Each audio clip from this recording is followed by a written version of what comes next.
Good morning, everyone. My name is Bonadonna. I lead the Labor Union Workers United here in Rochester and throughout upstate New York. It's an honor to be here. Thank you to the CBTU leadership for putting this event together. And thank you for allowing me to speak. We believe with Eugene Debs. Thank you. We believe with Eugene Debs, while there is a lower class, we are in it. While there is a criminal element, we are of it. While there is a soul in prison, we are not free. Solidarity is about recognizing shared humanity and fighting for collective, never individual, freedom. We cannot compartmentalize the struggle for liberation.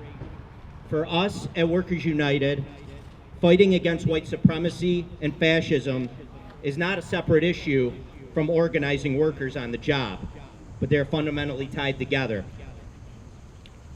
Over the past months, we have seen corporations issue countless statements expressing support for Black Lives Matter and pledging to do better. But these statements are empty.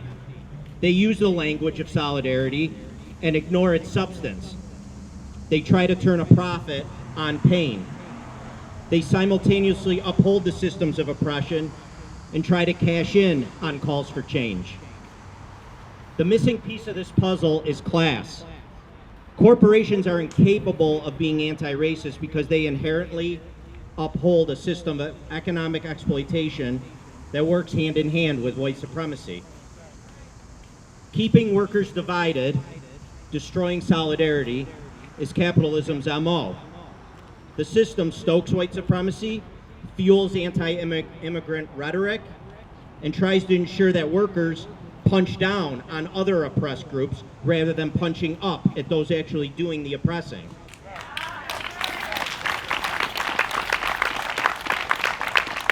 The exploitation of workers goes hand in hand with white supremacy, and each entrenches the other. The labor movement is not automatically anti-racist. At times, it has been actively racist. But fundamentally, we cannot fight for workers if we are not fighting for all workers, if we are not supporting Black Lives Matter, supporting trans rights, supporting immigrant rights, supporting climate justice, and all of the intersecting issues that affect the working class worldwide.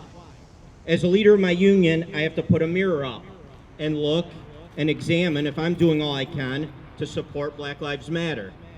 You can talk about diversity trainings all you want, or task forces, or whatever studies and trainings you think are good, but what changes things is promoting people of color into top positions, period.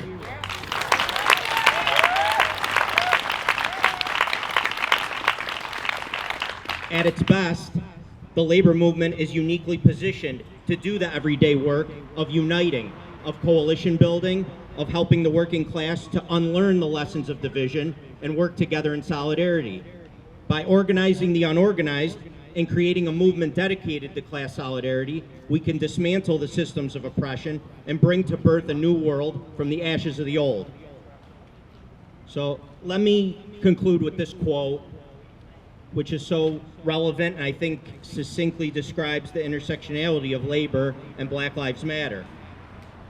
In the words of one of the greatest public figures to ever live, a couple years before his passing, Congressman John Lewis stated, "The right to organize a union is the civil rights fight of the 21st century." Thanks.